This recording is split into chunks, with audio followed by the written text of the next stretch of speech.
da Silva Castillo.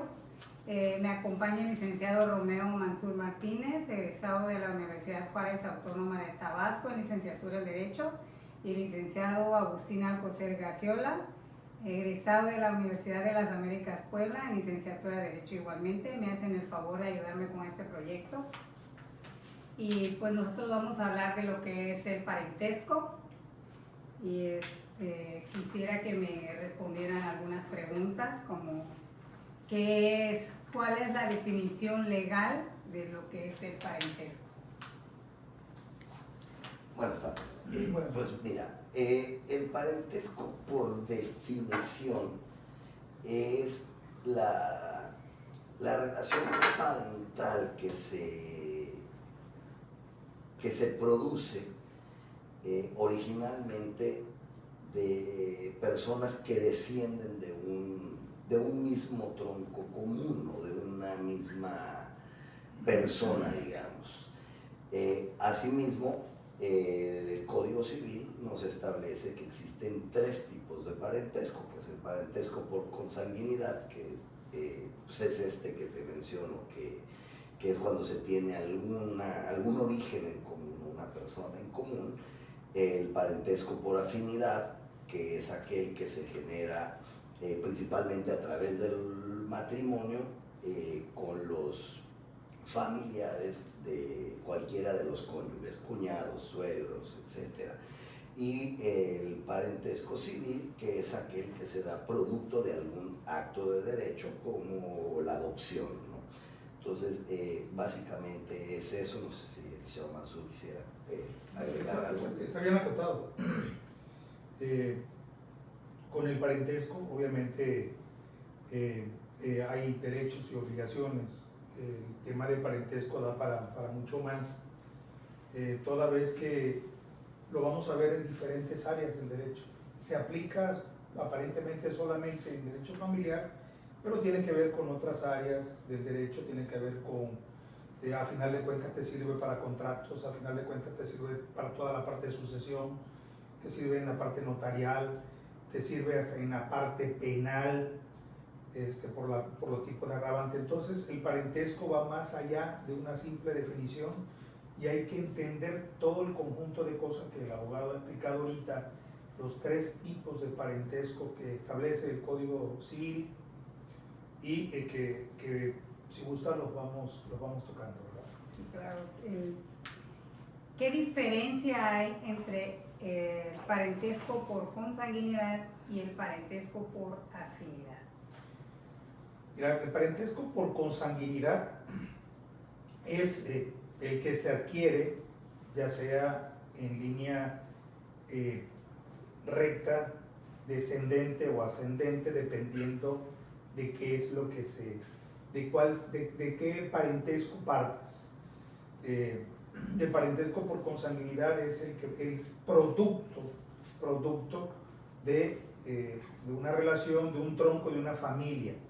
Y si hablamos de manera descendente, obviamente, si estamos hablando del abuelo, bueno, va a tener pariente, va a haber un parentesco en línea descendente con el padre, con los hijos, con los nietos. Y si estamos hablando de los hijos, y el hijo dice, ¿cuáles son mis parientes en línea ascendente? Bueno, va a ser mi papá, mi abuelo, mi bisabuelo, y etcétera, etcétera. Ahí, esa es una forma de entenderlo.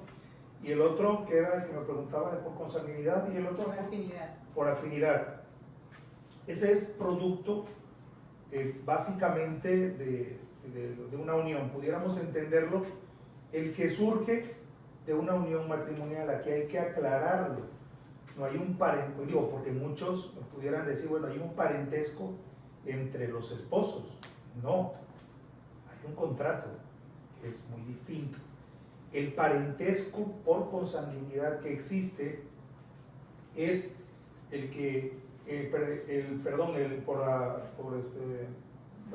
por afinidad que existe, lo editamos ahorita. El parentesco por afinidad que existe es el esposo con la familia de la contrayente o de la esposa con los familiares del esposo. Ese es el parentesco que pudiera haber por afinidad. En el caso de una adopción, ¿qué tipo de parentesco habría ella? Mira, en el caso de una adopción, que es una figura muy especial, surgiría un parentesco dependiendo del grado con quién. Si la adopción es plena y digamos yo soy el adoptante, adopto a obviamente un menor, él sería mi pariente en línea recta descendente en primer grado. ¿Por qué? Porque para todos los efectos de la ley existe ya esa relación y la ley se toma el grado de parentesco de acuerdo al acto que está realizando. Luego entonces, al haber una adopción plena, surge todos los efectos como si fuera por consanguinidad. Es decir, sería para todos los efectos legales mi hijo, nieto de mis padres, bisnieto de mi abuelo y sobrino inclusive de mis hermanos. Recordemos que el parentesco por consanguinidad puede ser en línea recta, como lo ha explicado Romeo, pero también puede ser transversal o colateral. Esto es el parentesco que surge, por ejemplo, entre hermanos. Ambos venimos de un descendiente común, pero estamos obviamente, digamos, cada quien en el mismo nivel, pero uno al lado de otro. De esta manera, los hermanos, por ejemplo, pues serían un parentesco en segundo grado. Sería primer grado, que toma por número de generaciones, hijo con padre. Segundo grado estaríamos hablando ya un parentesco entre hermanos.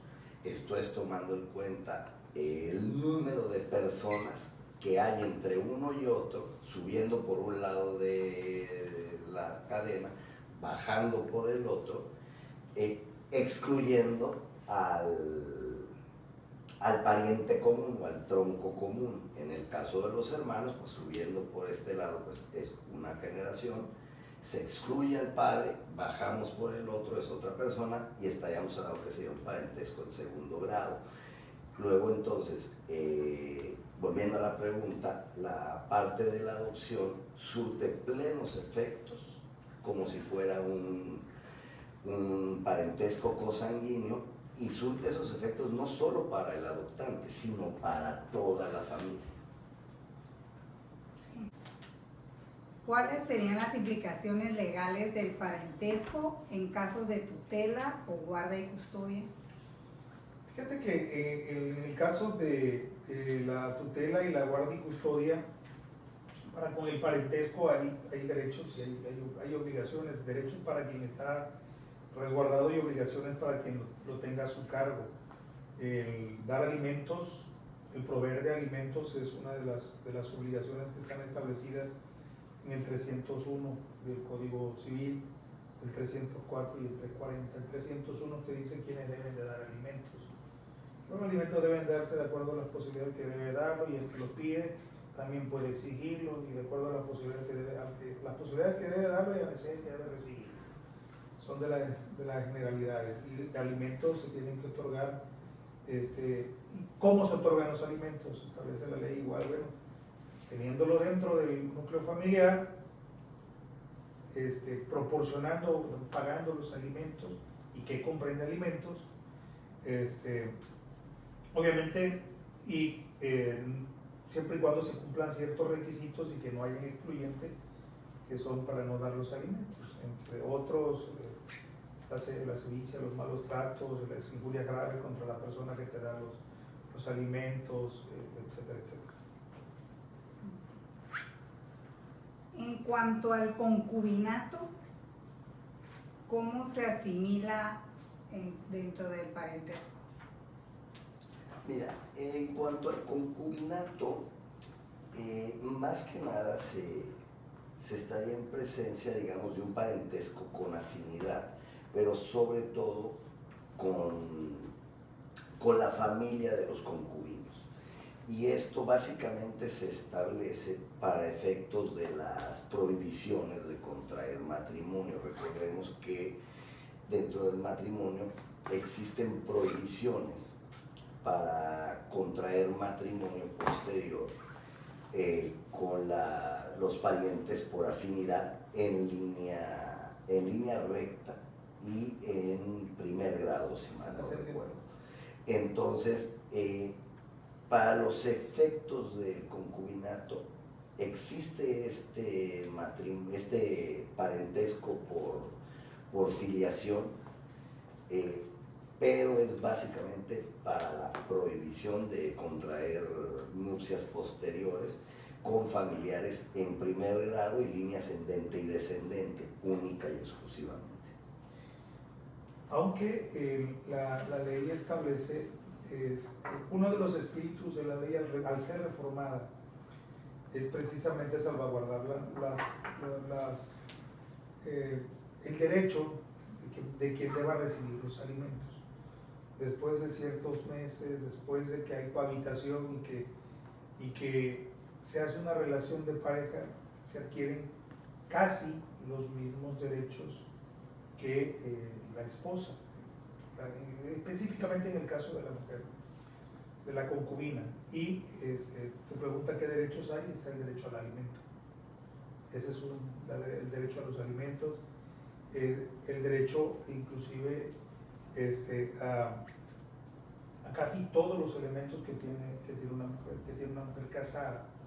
Entonces, esos son algunos de los derechos, como también están las obligaciones. Además del reconocimiento que platicaba el abogado de ser reconocida por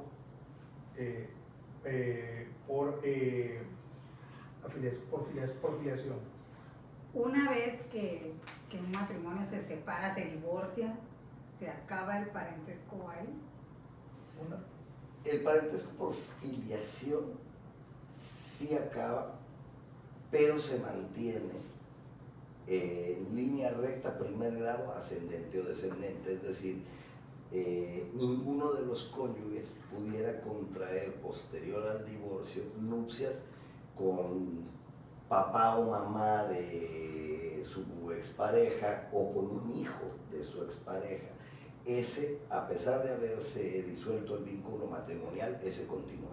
Y en cuanto al concubinato, ¿cómo se...? Es que acuérdate que entre las parejas no hay ningún parentesco. Hay una relación contractual. Los contratos pudieran ser reales, formales y solemnes. En este caso, en el caso del matrimonio, ya nos estamos brincando, es un contrato real, formal y solemne. ¿Por qué? Porque existe un documento que lo formaliza y está pasado ante la autoridad. En el caso del concubinato hay un reconocimiento por parte de la ley, ¿sí? Y se entiende que hay una aceptación tácita de las personas de cohabitar y de vivir en unión. Entonces, no hay entre las partes ningún parentesco. Hay una relación contractual. El parentesco que no se pierde es con lo que procreen, es con sus hijos, con su descendencia, con los descendientes. Ese no se pierde con la disolución ni del matrimonio ni del concubinato. Y las obligaciones continúan. Las obligaciones continúan, desde luego. Sí, recordemos que desde sus orígenes el parentesco ha sido una institución, primeramente en las primeras civilizaciones, fue dándose de manera que se reconocían ya esta parte de la descendencia, pero básicamente siempre se fue dando a través de la familia del papá. Eran familias patriarcales y se empezó a reconocer esta parte de la descendencia, ¿no? Entonces eran los hijos de, inclusive en sus nombres utilizaban: soy Juan, hijo de Pedro. Posteriormente, ya en el derecho romano, es donde se empiezan a crear todo este tipo de instituciones que hoy tenemos, como el matrimonio, como el parentesco. Ya se empieza a normar la parte de la familia como tal, se empiezan a crear estas filiaciones. Y ya más adelante, Edad Media, que era pues, básicamente un derecho canónico, todavía se normó más, sobre todo para evitar matrimonios y evitar descendencias entre parientes, ¿no? Prohibiciones que inclusive hoy todavía tenemos en muchos de los códigos, donde existen prohibiciones, tanto obviamente pues, para contraer nupcias con familiares, aunque sean por consanguinidad, pero si mal no recuerdo es a partir del 3er grado, y también te ponen restricciones para contraer matrimonio con la familia o con el parentesco por filiación. Esto es pues, obviamente con los ascendentes o descendentes en línea recta de tu cónyuge. Y son instituciones y son disposiciones que datan de, pues básicamente desde que el parentesco empezó a concebirse como tal. No olvidemos que antes, todo, inclusive después que surge esta parte del derecho romano, quien llevaba todo el control del parentesco y todo el control de la natalidad y todo el control que deriva de la familia y todo el control ciudadano, todo el control civil, era la iglesia. Entonces es a la iglesia a la que se le quita el Estado el control del registro civil, por ejemplo, que está inmerso el parentesco. Se le quita todos los registros que se llevaban, el del matrimonio, se le quita también.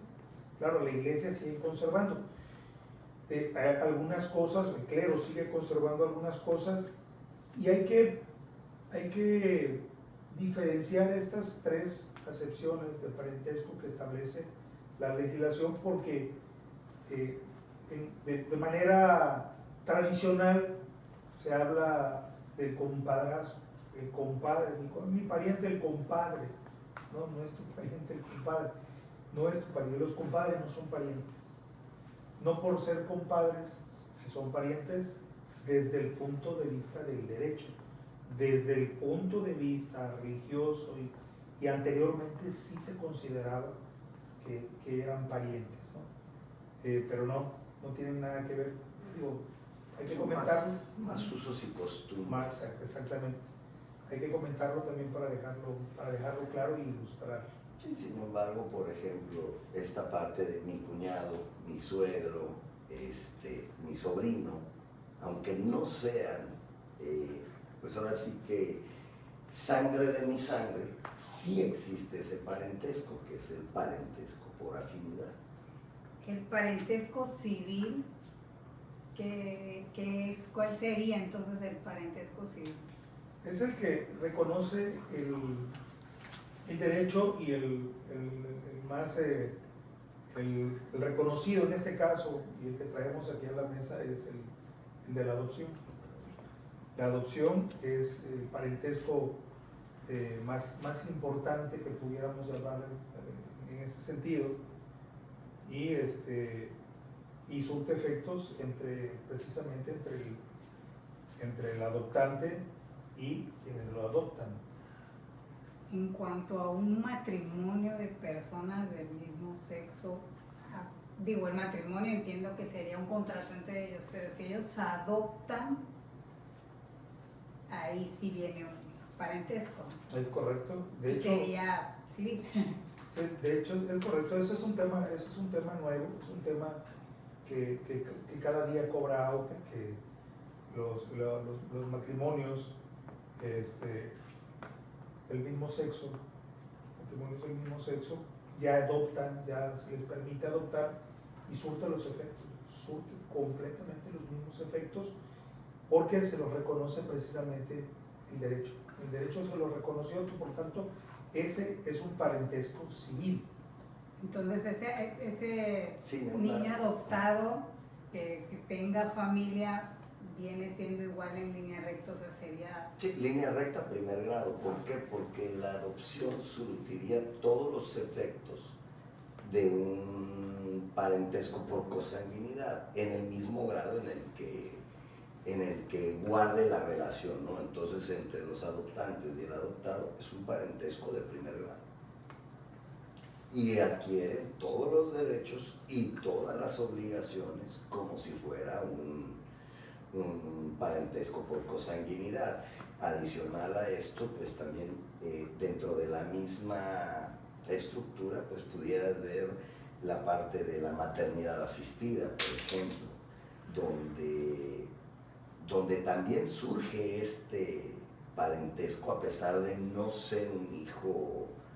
Y es más, en la maternidad asistida todavía es un poco más interesante, porque el material biológico pues sí es aportado por a final de cuentas los adoptantes, pero no dejan de ser adoptantes, puesto que pues la gestación no se llevó a cabo dentro de la madre.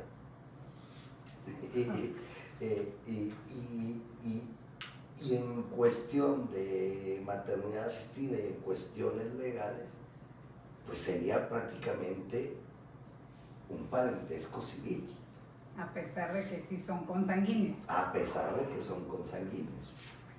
Es importante, a colación de esto que estamos platicando, conocer un poquitito y profundizar más sobre el parentesco y la relación que tiene, sobre todo por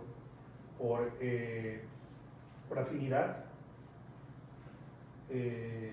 por filiación, y conocer la parte de las líneas ascendentes, descendentes, hasta dónde llega, porque viene aparejado precisamente ahí derechos y obligaciones.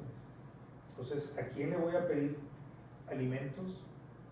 ¿Quiénes tienen derecho a darme alimentos? Me tengo que ir, si soy hijo, tengo que irme de manera, si hoy soy hijo, de manera ascendente, y a falta de el primer grado, que es el papá, sube a los abuelos, y si no, brinca al tío.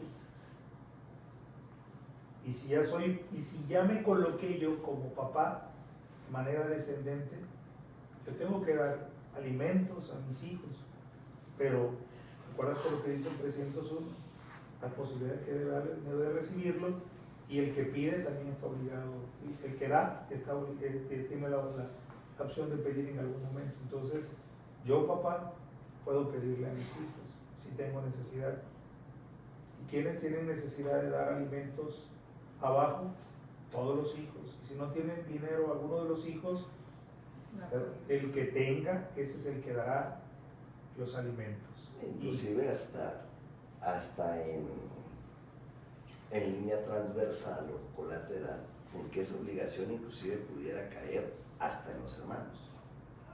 Yo puedo pedirle a mi hermano si me veo muy necesitada. Es correcto, siempre y cuando se cumplan los requisitos que decía el Shah Mansur, en el sentido que de manera ascendente o descendente ninguno de tus parientes en línea recta tuviera la posibilidad de brindarlos.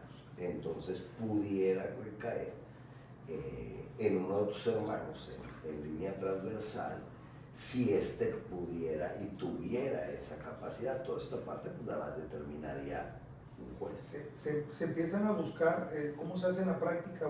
Subo a la línea, busco a mi transversal que se encuentre en el mismo nivel, porque hasta eso hay que entender los parentescos que se encuentran en el mismo nivel.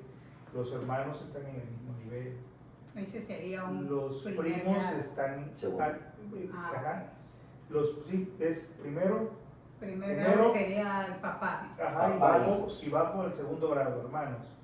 Pero inclusive los primos ya están en otro nivel, porque tengo que subir, no a mi papá, sino tengo que subir hasta el papá de los dos hermanos, que es mi tío, para buscar a mis primos.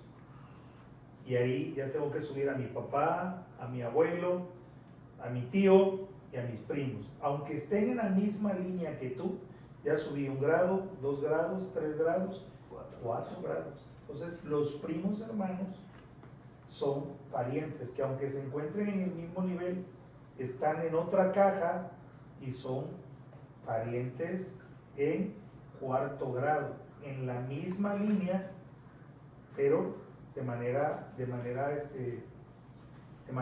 lateral. Subo a los abuelos y bajo hasta encontrar a mis primos. Son como de forma sin piramidal. contar al progenitor común. Subes por un lado, bajas por el otro, pero no se cuenta al progenitor común, que en este caso de los primos pues serían los abuelos. Ese no se cuenta, y cuentas las generaciones de ti, tu papá, el abuelo pues no se cuenta, luego viene el hermano de tu papá y tu primo. Por eso se habla de un 4º grado. ¿Hasta qué grado puede haber una relación matrimonial? 3er grado, si mal no recuerdo. Sí, creo que es 3er grado. A partir de 3er grado ya estaría permitido. Sí, lo que no hay es el 1er grado, que es, yo no puedo tener una relación, o después de separarme yo no me puedo casar con mi suegra, no me puedo casar con la hija de mi esposa, si no es mi hija, pues. Ese es La prohibición. las prohibiciones. De ahí hacia abajo, digo, difícilmente que te vayas a casar con la nieta de tu expareja, de otro matrimonio, que esa sería una posibilidad o una libertad que la ley te da, ya la física es otra, ¿verdad? Sí, por supuesto. Bueno, pues muchas gracias por su tiempo. Les Gracias. agradezco que me hayan sacado de las dudas y apoyarme con este proyecto. Gracias. Gracias, saludos a todos. Gracias, saludos. Corta